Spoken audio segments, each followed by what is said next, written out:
Welcome to the Sporting Clays Nation podcast, brought to you by the National Sporting Clays Association. We are excited to bring you the latest news and conversations with industry leaders and professionals so you can be ready for the next time you pull the trigger. Now get settled in and get comfortable as we load up for an action-packed episode. Here is your host, Clifford Seibert. Hello everyone, welcome to the second episode of our show. I would like to introduce you all to Mark Baltazar. He is the NSCA Executive Council Director and the head of the Marketing Committee. Mark, how are you doing? Hey Chris, how's it going? And listen, I would like to congratulate you on getting to the second episode. The first episode was great. We've actually gotten some numbers back, and the response has been really, really great, really promising, and lots of good feedback. I know a few emails have made their way to national headquarters, and it became the subject of some conversations on Facebook, which was fun to see. So really excited about it. It's always nice to not get canceled right after your pilot episode. So hopefully we can make it a couple more shows before I get replaced. Dude, you're putting me on episode 2, so that risk has just went up. So you may be canceled after the second episode. I hope not. I would now like to circle back to your sentiment earlier about how we try our best to work with the feedback we receive. I think it's fair to say we keep a good eye on social media and have noticed some shooters asking, why do we need another Sporting Clays podcast? Could you speak a little bit about our goals for this show and how we want to stand out from the rest? Sure. This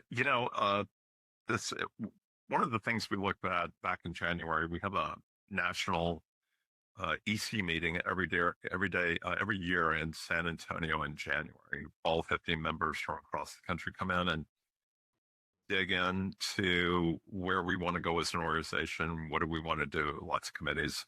Marketing committee is one of them. And one of the things that's really been pressing for a long time that people have been asking, even before I became a member of the EC 5 or 6 years ago, is like, what the hell is the EC doing? And what are people doing at the NSCA? And that really is a communication issue. It's a communication challenge. And, when there isn't a lot of communication, it can just get filled with gossip, innuendo, rumors, all that. And one of my charges, and listen, I walked in with the same thing with preconceived notions and all that. And being a member of the EC for the past 5 years, I just realized it's not the way we all believe it is. It is something, but what is that? Let's really tell that story.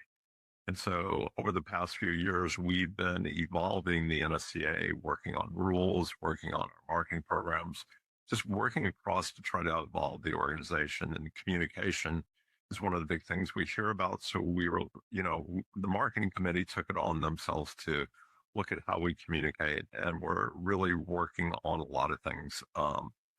One is, more conversations in Clay Target Nation. The NSCA gets a column every other month, emails out to national delegates as well as full-blown memberships. We're even talking about having a town hall following this January's meeting where we can answer questions across the entire membership or the national delegation. And another way to get it out there in communication and tell our story is through a podcast. And that's what came up last January. I remember that was on the list, and you, me, and your dad, Brett, were driving to the national meeting. And I had 3 Starbucks and you guys had had none. And I suggested that you be the host of the podcast, and you said yes.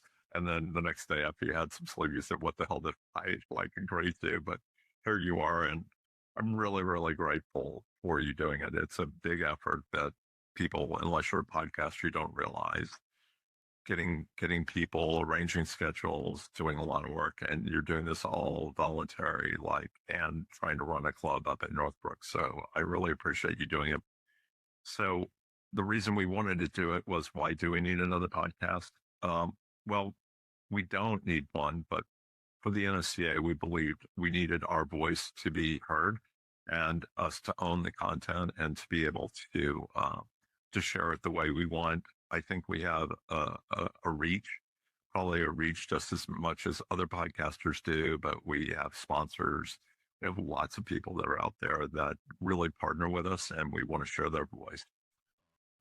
And we want to do it in a way, one of my goals, and Cliff, you and I have talked a lot about this. One of the goals is to be able to do it in a way that is new and unique from what we've heard, and some of the things that we want to do is we want to have conversations. I think you did it on your first episode with your guest talking about, the pressure of a world competition and how do you win that, and just look at it a different way.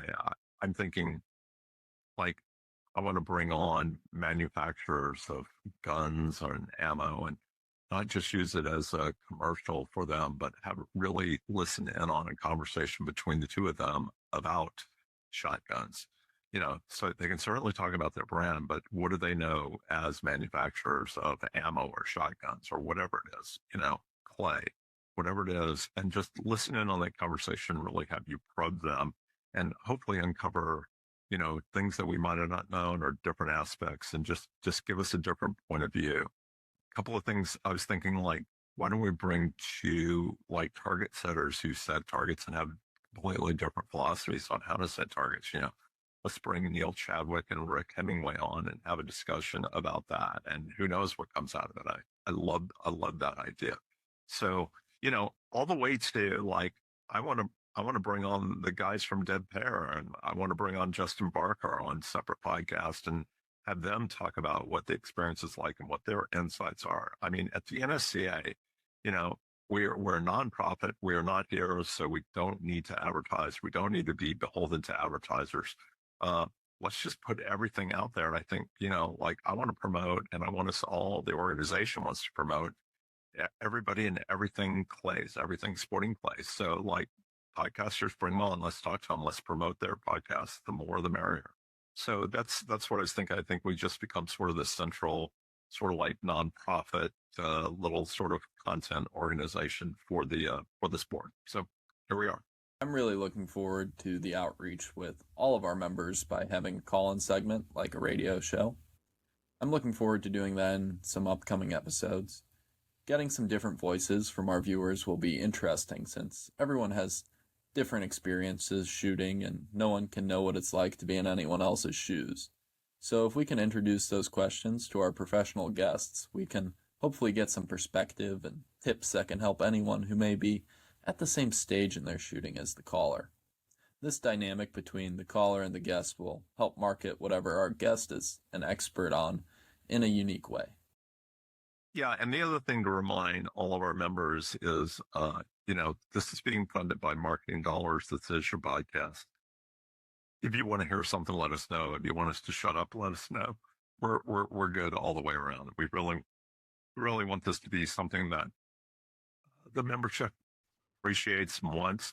We also want it to be a vehicle for people who are curious about the game. We really, from a marketing aspect, we really want to use like this to help inform people of what this game is and who, what are the stories around it too.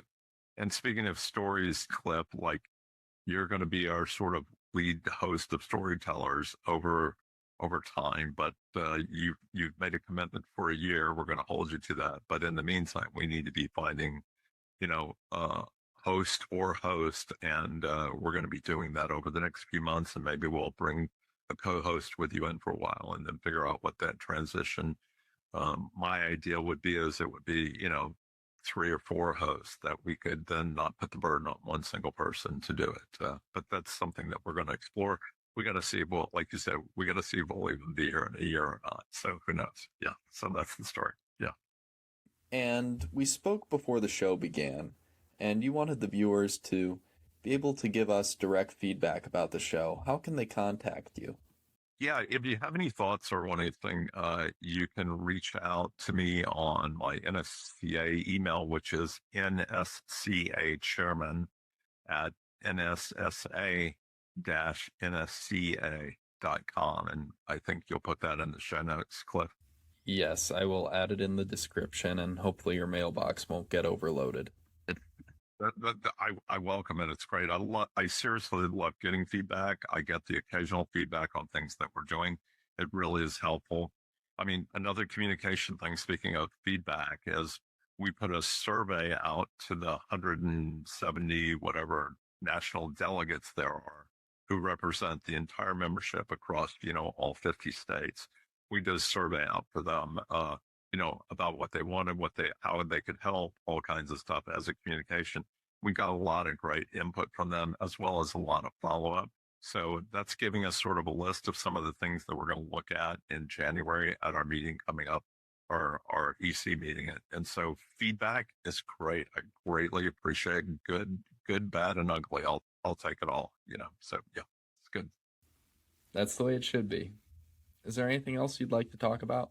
No, I just want to congratulate you for being here and look forward to it. And I'm sure it will go well. I'm looking forward to future episodes, and I really appreciate you having me. I wanted to be here with you and spend the time and see what you're doing. And it's great. So congratulations.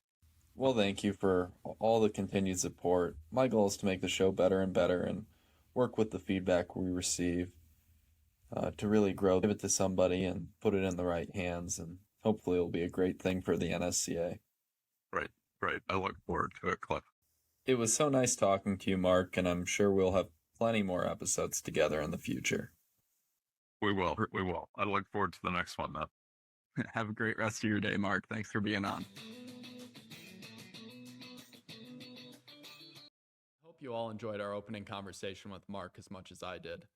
I can't thank him enough for being on the show, and as an NSCA member, I really can't thank him enough for all of his volunteerism and hard work with all of his different marketing efforts to try and grow the NSCA.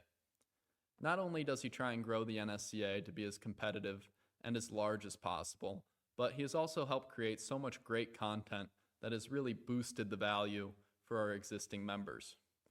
It is very safe to say there is a short list of people who care about the NSCA more than Mark does. And we're lucky enough to be talking to one of those people on our next segment. We will be talking to the NSCA Assistant Director, Nikki Bowers, and she'll be giving us all of the news and upcoming information we need to stay informed as NSCA members. Stay tuned. Hello, Nikki, and welcome to the show. Hey, thanks for having me, Cliff. Oh, it's a pleasure. For our audience that hasn't gotten the opportunity to meet you, Nikki is the NSCA Assistant Director, and she is in charge of a ton of the operations at the shooting grounds, all sorts of tournament logistics, and pretty much any problem related to the NSCA she can fix. So we're super happy to have you on the show to talk about the upcoming slate of projects and news you have to share with us. Yeah, it's great to have the opportunity. Super excited about the podcast and having a direct channel to talk to the members and let them know what's going on at headquarters. Yeah, Mark and I spoke about that earlier as well, and we're excited for the same exact thing in this particular segment. Allows us to hear straight from you, Michael, and all of the other people that work so hard inside the organization, and just hear the news right from the source and not get the secondhand information that we oftentimes receive. So what is going on with the NSCA? What's on the upcoming agenda? So there's a lot going on. I know Michael alluded to a lot of things in last month's podcast about our new logos, new website, all kinds of great things. If for the listeners out there, if you haven't listened to last month's episode, I highly encourage you to go check that out because it's got a lot of information. Right now, we are hard focused on nationals. We're up a little bit over 2,600 competitors coming in basically next week.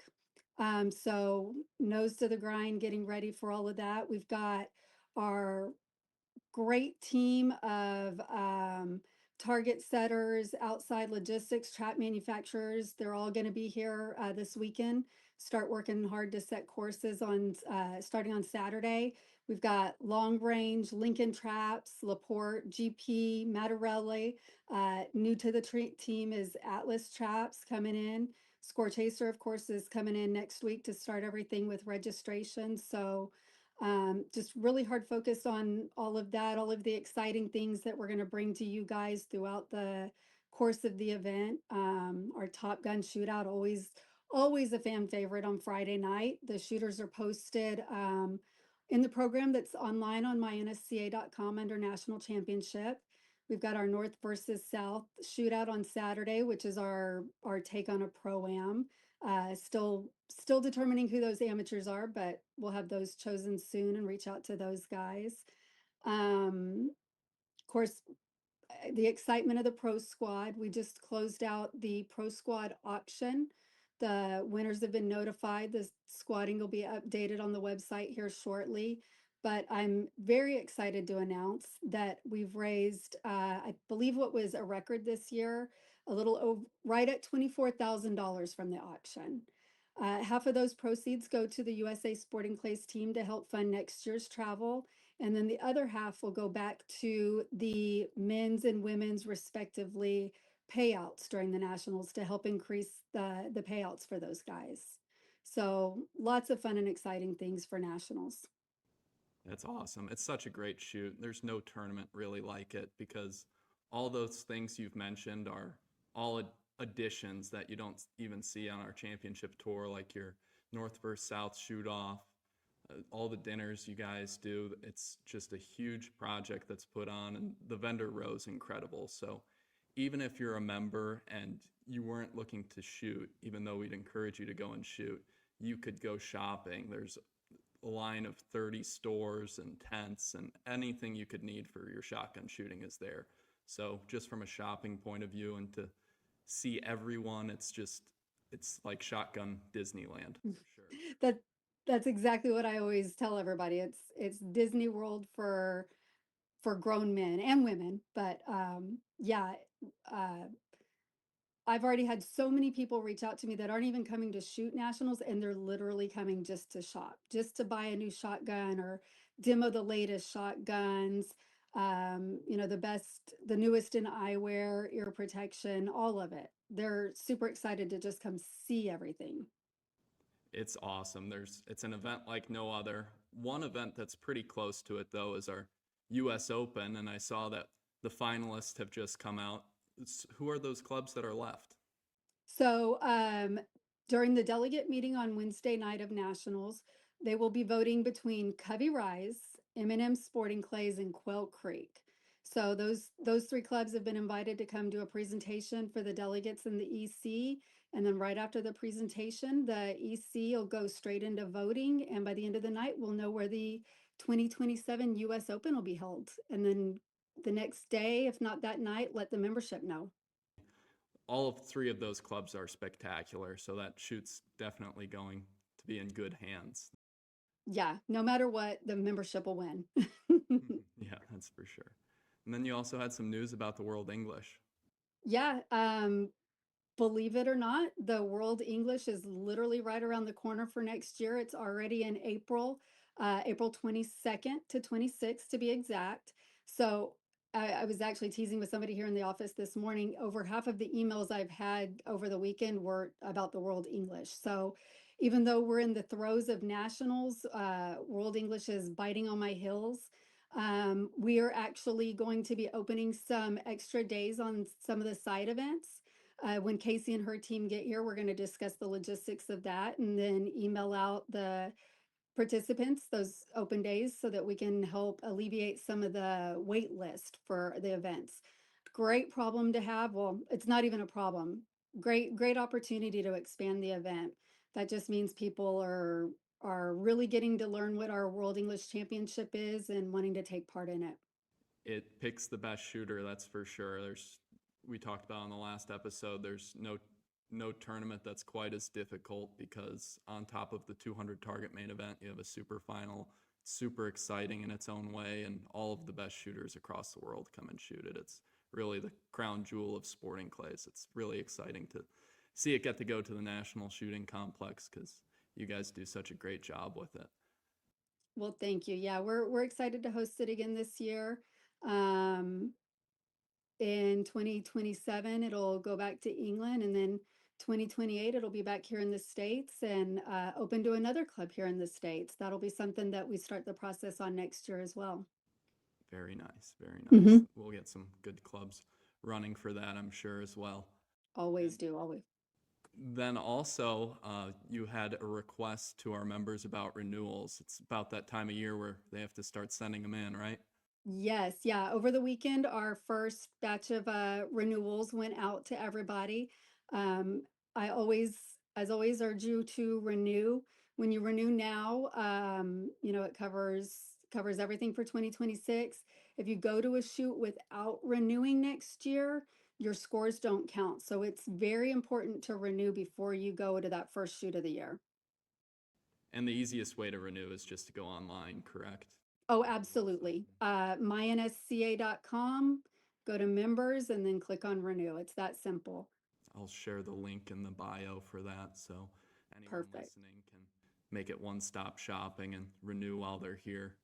Yeah, and the important thing is just to have your member number. That's the one thing that you need to be able to renew. If for some reason you don't know your renewal or your member number, you just give us a call here at headquarters and we can get that for you. Awesome. And I know the last thing you wanted to talk about was the Winchester raffle. Yes. So we've had an exciting year with our USA Sporting Clays team fundraising raffles. Of course, we had our Krieghoff K80 raffle that has been a long-standing raffle and raised great money for us. And as always, it's already sold out. Thank you to Krieghoff for that. This year, Winchester was asked and stepped up and has given us the opportunity to acquire what has turned in now to 3 pallets of ammunition. It started with 1 pallet, 1 raffle, 350 tickets sold. Well, that sold out in weeks. So we acquired another pellet of ammo, started a second separate raffle, another 350 tickets sold for that, and that one sold out in days. So now we are on to raffle number 3. We only have maybe 150 tickets left for that. Again, maximum 350 tickets sold. So I encourage everybody to get your tickets because I don't know that we're going to have any left by the time Nationals comes around. Cliff's going to post the link for that raffle in the comments of the podcast so you can easily get to it. If not, you can always call up to here to headquarters and we'll help you out. But so that'll take place Saturday night at Nationals. We'll draw for all 3 of those drawings. Each one, as promised, is a separate drawing, limit of 350 tickets. So it will be 3 individual drawings for 3 different pallets of ammo. That's a great raffle. That's a great deal. It'll directly make you a better shooter. Of course. Not necessarily, but a bunch of ammo will. You can't be a better shooter if you don't have plenty of ammo to practice. Right. Well, thank you so much for joining the show. Is there anything else you'd like to share with the members? Just one last thing. I know everybody's always emailing me for classification reviews. Just as an FYI to everybody, starting next week until after Nationals, we won't be doing any more classification reviews. You can still send them over to me. I'll hold on to them till after Nationals. But we always, between this time of year and Nationals, we stop doing those reviews. Limitations and also going into Nationals, we don't want to change people's classification up. That makes sense. It would be a hassle too. Constant changes. Well, I hope you have a great rest of your day, Nikki. Thank you so much for joining us. Yeah, thanks again for having me on. It's a pleasure. Bye. Bye-bye.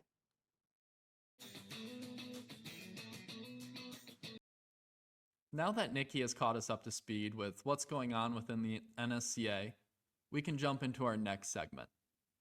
With over 2,500 of our members going to the national championship in the coming weeks, I thought it would be appropriate to talk about a proper way to practice for an event of such magnitude, and really just to practice in general.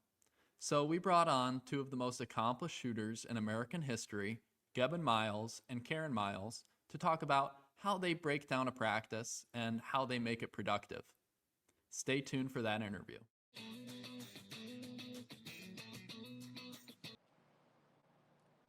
Hello, Karen. Hi, Gebben. It's a pleasure to have you both on the show today. What are you guys up to? Doing some coaching? Well, thank you, Cliff, for having us. We are currently in our hotel room getting ready for the Diamond tomorrow, and Gebben had some lessons this morning, and then other than that, we worked out and just getting our minds and bodies ready. And we're going to celebrate my birthday tonight because we were coaching and then driving all day on Monday, and it is a Thursday today, so we get to celebrate my birthday too. Well, happy birthday. Thank I'm you. sure everyone you were giving lessons to were happy to get them right before the Diamond. That shoot can be pretty tough sometimes, but such a great shoot. I'm glad they get some practice on the home turf. Yep. Yeah, absolutely. Well, kind of speaking of coaching, I've seen so many of your training videos on sportingclays.academy and all of your Instagram and Facebook posts, and you guys are doing an incredible job. You keep it really entertaining, and everything's always new. You could be shooting off a scissor lift using laser pointers or breaking down the body mechanics with a little chalk talk. It's super entertaining. And I thought with all of the thoughtfulness you two put into coaching and the content you put out, I thought you'd be the perfect guest to help our listeners learn how to practice more effectively, especially with the national championship in sight. So with that all being said, how do you two structure an effective sporting clays practice? Well, in general, we have 3 different phases of practice. So we've got a conditioning phase where usually we do that either at the beginning of the year or if we have like a week to prepare, it'll be like the first practice or so of that week. Or if we have, a month or whatever, we might have maybe 3 or 4 practices the first week prepping towards a certain shoot where we're shooting a lot of shells. And so those will be, sometimes specific drills, but we usually save the drills for the next phase of practice. But that conditioning phase, we're just making sure that our body's in condition to shoot a lot of shells. And then we have the skill building phase where we have specific training routines that we'll do, certain things, goals that we have to accomplish, maybe a certain technique that we're grinding that day, like crossing targets or teal targets or whatever it is that day, incomers. And then we have a refining phase. So we have conditioning, skill building, and then refining or sharpening phase where we'll shoot just like we would in a competition. And sometimes if we don't have many days between competitions, we'll do all 3 of those phases in 1 week. We'll have, day 1 conditioning, and then skill building, and then refining. And so there's hundreds of different drills that we'll do, especially in the skill building phase. And we have a lot of different drills in the conditioning phase as well. But there's really no magic answer to get yourself in perfect shooting condition and perfect shooting shape. Like the year that I won the national championship, I just switched to my Krieghoff about a month before. I think I had like 33 days from the time I got my Krieghoff to nationals, and I shot every single day between the time I got it and the national championship, and I ended up winning nationals. Well, I tried that again the next year, and the next maybe couple years didn't work, and so there's always ebbs and flows to what you need to work on, and listening to your body, staying eager, I think is the biggest thing. Like I shot last year 2 of my highest scores I've ever shot in my life at major competitions at the Browning Briley, and then there's a FITAS shoot, and both shoots I won by 6 shots, and one of them I shot a 198, the other 195, and both of those shoots I didn't practice the week right before. And so you can never tell exactly how to practice specifically, other than the fact that I think you do always need to work hard, but you need to stay sharp mentally as well. You have to want to go shoot. You have to want to go practice. You have to want to go work hard, because if you don't want to be out there and you're just pulling the trigger, it's not going to be that effective anyway. So anyway, do you want to add anything to that, babe? I think that's the big challenge as you gear up specifically for nationals, is it's at the end of a very long, hard year when you're traveling as much as we are and so many other top shooters. And so it's like you're gearing up for the last shoot of the year. How do you keep that hunger? Because a lot of times it's like, okay, nationals is here, and then the gun's going in the safe for a month, because it is so exhausting sometimes. But I do believe that if you can, something that's helped me in the way Gebben has helped structured my practice as I was learning from him the last 5 years or so, is keeping that eagerness to want to always continue to get better. So it's not just, okay, I'm getting ready for nationals. It's, I'm, yes, getting ready for nationals, but I'm also preparing myself for next year and keeping my focus there, not to just this competition, but yes, it's going to help me here, hopefully, but then it's also going to help my career next year. And so having that, all those different phases can keep the mind engaged. And so if you're trying to figure out how should I practice, every single practice doesn't need to look exactly the same. Switch it up a little bit. So like with our different phases, one day, the first phase, conditioning. A lot of shells. So I won't just shoot the station and shoot 4 pairs and let's say I run it. I'm going to shoot it till it feels really good. So that's my goal, is like maybe 10 pairs. Maybe 10 pairs. I might miss on my 6th pair and I might miss on my 11th pair, but if I feel like I found that connection and hit the targets hard, I'm good with it. I'm going to go on. And then after that, the next day, it's like, okay, my goal is to create pressure and work on consistency. So we'll create that goal of shooting 4 pair in a row. Or maybe running 3 stations in a row. That was something that we did recently. And it took me from just going through the motions to like really having a goal and creating pressure, because you can get used to that. Just, oh, I'm in the sporting clay station. Let's find our break point. Let's find where we can see it clear. Let's hold halfway. And so then running into that consistency building. And then the next day, okay, we shoot 75 targets on the main event. And so let's create that. Let's shoot a whole course, planning it just like you would in nationals, and then even throw a single in there, make it a hard single, keep a score. And then after that, we'll go back through and work on those individual targets. And that could look like conditioning, where I need to shoot 15 teals before I feel a good connection, or, you know, I'm missing a last pair on all these stations. That can direct my practice into, this is what I need to work on as I get those final steps going into. So then maybe another skill building practice, or a few, phases of that skill building practice. And skill building isn't just the physical stuff, it's also the mental game as well. So how do you guys keep track of all of that? It sounds like your practices are so in depth. Do you guys keep a journal, or do you keep a Google Doc on what you need to work on? I know you guys are professionals and you have it all in your head too, to some extent. But I used to do that when I was younger, and I've been doing this for so many years. I think this is my 31st year of competition, and so it can sometimes like not bother Karen, but she's like, well, we need to keep track of everything, and I've got it all in my head, and so we'll sometimes write it out, but I would say more often than not, we talk through it before we go out and practice that day or that week. We'll say, hey, let's do, Monday we'll do this type of practice, Tuesday this practice, Wednesday that practice, type of thing. Or if we have a Monday, Wednesday, Thursday, or Monday, Wednesday, Friday, or whatever it is, and we'll talk it out before that week usually.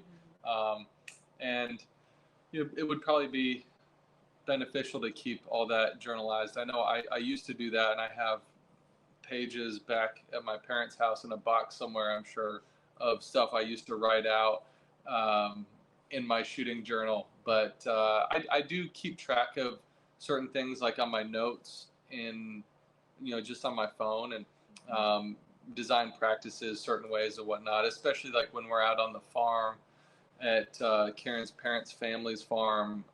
We have 30 machines out there, and so I'll sometimes keep a track of what machines we're working on, what types of targets and whatnot, so that we can go back and say, hey, this worked really well, or let's shoot these machines instead of those machines, and this type of target presentation over that type of target presentation. So yeah, there's a little bit of keeping track. I'm personally not one that's super organized with stuff like that. I know some people are, and it works for them. For me, my brain is a little bit more kind of abstract and creative, and I kind of like to go with the flow and how I'm feeling that day. And so everybody's different. I say when I was starting my career and Gebben was helping me structure like what I needed to work on as I was learning, that would kind of like, I'm like, okay, well, what are we going to do today? You know, I'm looking for some of that structure, and everyone's a little bit different. And so for me, I wasn't ever really journaling, but I did have Gebben structuring my practices for me. I really didn't understand it at the time, but he was like, okay, you need to work on conditioning. You need to work on this consistency. Now we need to build pressure, and you're going to compete against me as we finish our lesson, you know? So I do believe that journaling, how your practices are going, what you worked on, what was your goal and purpose for that practice, can be very beneficial to not only the top shooters, but any of the shooters in any of the lower classes. And it helps you go out and practice with a purpose, because if you do that, you're going to get better. It's going to help you in the long run, even if it's a bad day of shooting. I think that journaling process can be so helpful in the future as you are 3 months down the road and you're in a tournament and you have a last station and you need to shoot it well to win your class. You can look back to 3 months ago and see your practice from, man, it took me 7 attempts to get 3 pair in a row on this little trap target and then comer pair, you know? And so I think that could be a very positive thing as a shooter, to look back and say, you know what, that day was really hard. These are the emotions and the thoughts that I had towards myself, towards shooting. But because I battled through it, because I even documented it, I can look back and say, okay, cool, that helped me today. And it might be a week later, it might be a month later, it could be years from now that you really see that, like, wow, that made a difference. But I do believe that journaling can be very helpful for that. Awesome. I agree. I keep one too. I'm probably worse at keeping it than I used to be. I found it to be very helpful, though, just to look back on as a reference. Yeah, absolutely. Continuing on, so before a tournament, everywhere around the country, especially with our championship tour, we see so many different landscapes, backgrounds, and machines and opportunities to throw different targets. Do you guys find yourself changing those 30 machines to try and represent what a target setter might do at those shoots, or do you just go for more of a holistic practice? I say that depends on the day and the week, and like just really what we feel like we need to work on and where we're going and whatnot. Yeah, absolutely. Like we structure it different all the time. We even have some machines that throw international birds. So when we're going overseas, we only shoot international targets. I think we have 8 machines that can throw international birds, and so we'll only shoot on those 8 machines, and we'll adjust them kind of daily, or maybe twice a week or something like that. But we also, like, during the season, we get to shoot at all these different venues, and we'll stop and practice different places. So like on Wednesday, we practiced at Backwoods Quail Club. We practiced at Pine Ridge a couple times this year, Northbrook, and we'll go to different places and shoot different backgrounds, different presentations. Years past, we practiced at Nick Berry's place, and then when we go overseas, we'll get to practice at some different places as well. And so I think all of those feed into building your target memory. My dad calls it a bird bank in your head, and you know, kind of like a Rolodex back in the day when we used to have Rolodexes to keep information in and whatnot. But like a target, you know, memory bank where you can just reach in and say, hey, I've shot this type of presentation in this type of background, and you can remember what you did to break that target. And so it is important to practice all different backgrounds, all different types of targets, and then, you know, take a shooting journal and figure out where's your consistent miss, right? What do you consistently do well? And like the things that you struggle with, you need to focus on those things and practice and get better at those things. Looking forward to the Nationals that's coming up in a couple of weeks. Karen, you're the ladies' reigning champion, and Gebben, you won the event in 2009. Do you have a piece of advice for anyone new that's attending this event that could help them get started on the right foot? Well, I would say when you get there, there's such a different energy and a different buzz.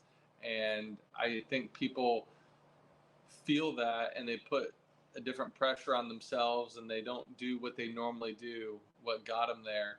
And so I would say shoot as similar to where you ever shoot the best, wherever you practice and you shoot where you're comfortable. Try to picture yourself there. And maybe when you're practicing getting ready for nationals, visualize yourself at nationals. Visualize the potential different distractions that you can have, different, people. Oh my gosh, Cliff Seibert's standing back there watching me.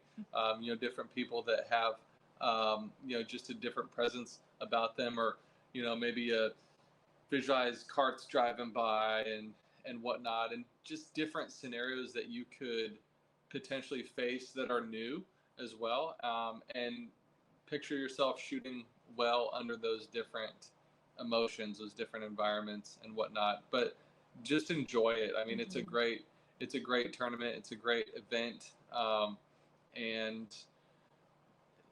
then also I would say another bit of advice outside of shooting: make sure that you're diligent with where you park and taking things out of your vehicle before you go in, because San Antonio's known for theft and whatnot. But other than that, at the shooting range is one of the most fun times that you can have throughout the year. It's the biggest shoot in the U.S. each year, so I think one of the most overwhelming things when someone new goes to nationals is just how big it is and how many people are on the practice stations in the morning when you go to practice, and how many people are stacked up on those courses. And then also it being a national championship, targets aren't going to be your monthly shoot targets. And so my piece of advice would be, one, to enjoy the opportunity being there, enjoy the experience, because it is unlike your typical monthly shoot. And then from there, you see a target that you've never seen before, take it as an opportunity to learn it and say, okay, cool, I have never been to one nationals. I've never seen this target before. I've never shot with this squad. This is just such an amazing opportunity to take it all in. And so with that being said, just enjoy the experience, enjoy the opportunity being there, and enjoy just everyone there.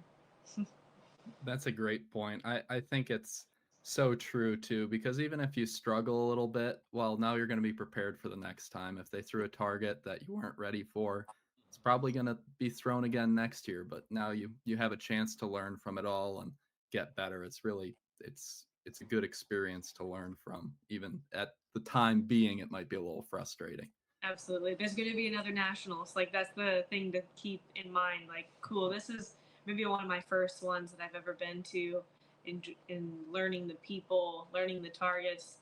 I know what to expect better for next year. As we kind of wrap up here, I kind of had a fun question for you two. So if you could steal one part of your partner's game, what would it be? What does Gebben do well that you wish you could replicate? And what's one thing Karen does awesome that you wish you could do, Geb? You go first, because I already know. I was student from Gebben first, so I already have in mind what I would like to say. Well, then you say it. No, you go first. I want to hear what you have to say. Put you on the spot. I think there's a few things that Karen does, but if it's just one thing, I would say what she has that I think I used to have that I hope to get back is just the tenacity. She just approaches her round with such a fierce, tenacious mindset, and she doesn't just like hope she's going to break all those targets. She knows she's going to break them, and she's going to break the next one harder and harder and harder and harder. And you can just see that if you watch her shoot, especially when she's shooting good. There's just such this like progressive mindset towards shooting at the highest level, and I guess it's because I've been shooting for so long. Sometimes I get dull in that type of thinking, and so if I could get that from her game. And just talking through this question, actually, maybe that'll re-spark some emotion in my mind and my heart and get me kind of back on that type of thinking, that way of thinking. So that's something that I really love watching when we get to shoot together, because being on the pro squad, we haven't shot together once on the pro squad yet, which they've been separating the men and the women. So I guess we probably won't be shooting on the pro squad together. But the side events, when I get to shoot with her, I love watching that part of her game, just the tenacity and how fierce of a competitor she is. That's really cool. I wasn't expecting that, which is pretty awesome. When I first started shooting, and I took lessons from Gebben's dad, Tim Miles, for a couple years before I really dove into shooting sporting clays, and then Gebben became my coach. And one of the first evenings my family had Gebben over for dinner, Gebben starts asking me some questions. Karen, what are your goals in shooting? And where do you see yourself in 5-10 years? And before I even had the chance to answer, my mom goes, Gebben, she wants to be the female version of you.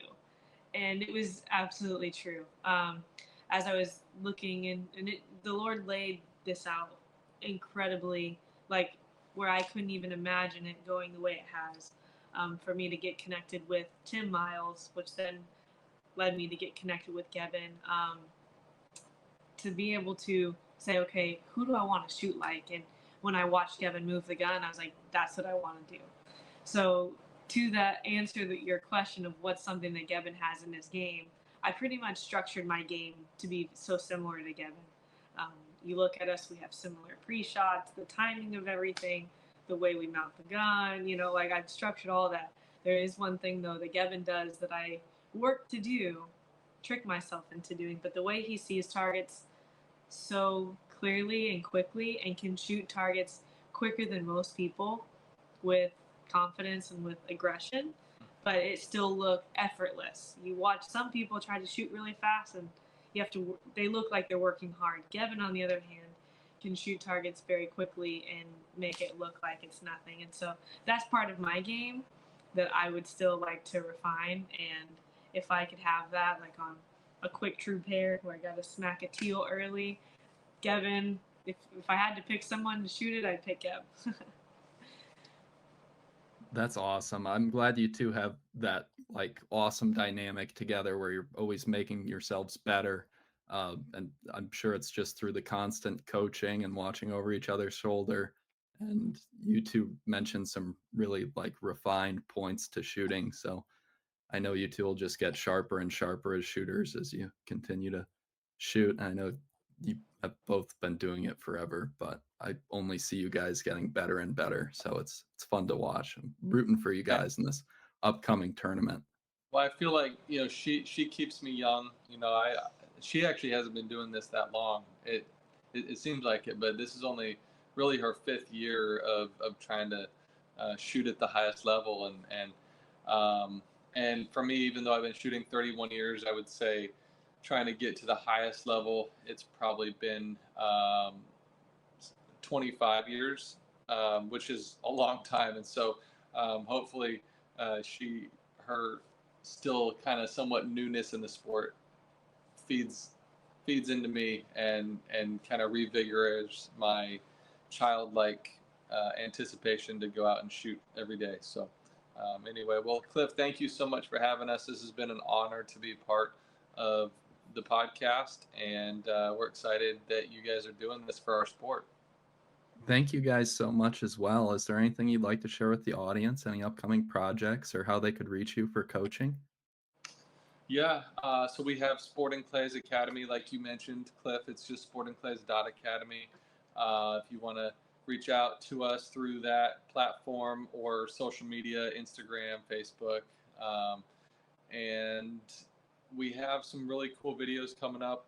Like you mentioned, we have some nice videos of being up on a 26-foot platform shooting way below our feet. We're just kind of wrapping up a long series we did at my dad's Tennessee range. We've got a bunch of videos from Northbrook where you guys are at.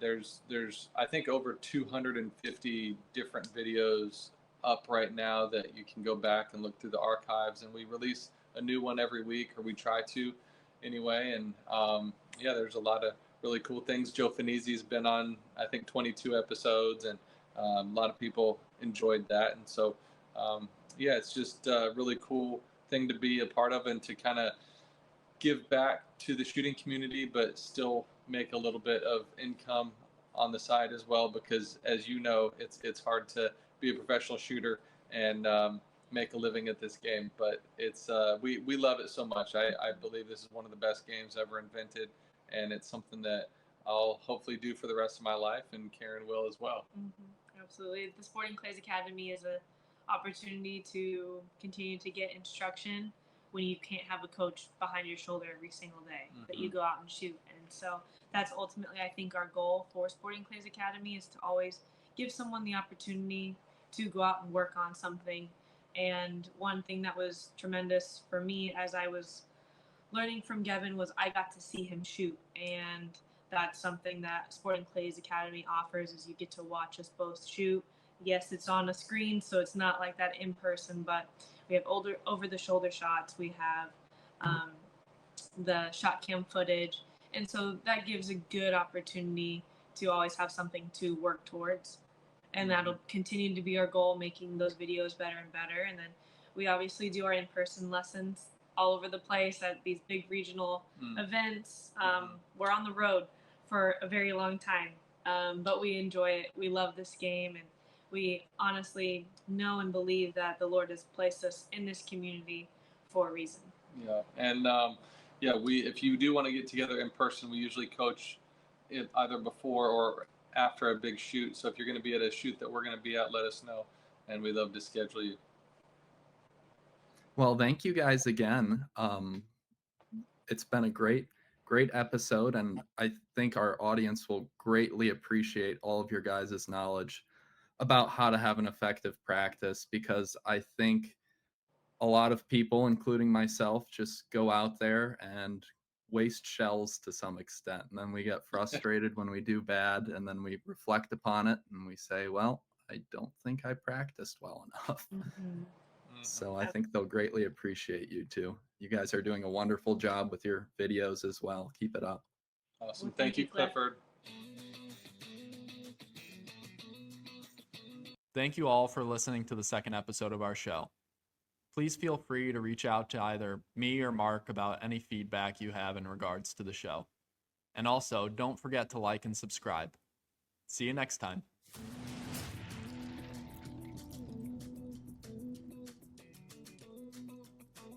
The information, opinions, and advice contained in this multimedia content, including any third-party sites listed or linked in such multimedia content, collectively the content, represent the views and opinions of the speakers and do not necessarily represent the views, standards, policies, or opinions of the National Skeet Shooting Association, the National Sporting Clays Association, or any of their respective employees, members, volunteers, agents, representatives, or affiliates, collectively the association parties. The mere appearance of the content on the site does not constitute an endorsement by any of the association parties. The content has been made available for information and educational purposes only. Unless specifically stated otherwise, none of the association parties endorse, approve, recommend, or certify any information, product, process, service, or organization presented or mentioned in the content, and none of the content should be referenced in any way to imply such approval or endorsement. The association parties assume no responsibility for and hereby disclaim any and all liability to any party for any direct, indirect, implied, punitive, special, incidental, or other consequential damages arising directly or indirectly from any adoption or use of the content, which is provided as is and without any warranties. For further clarity, the association parties make no representation or warranty with respect to the accuracy, completeness, applicability, effectiveness, fitness, or completeness of the content, including with respect to their compliance with applicable law.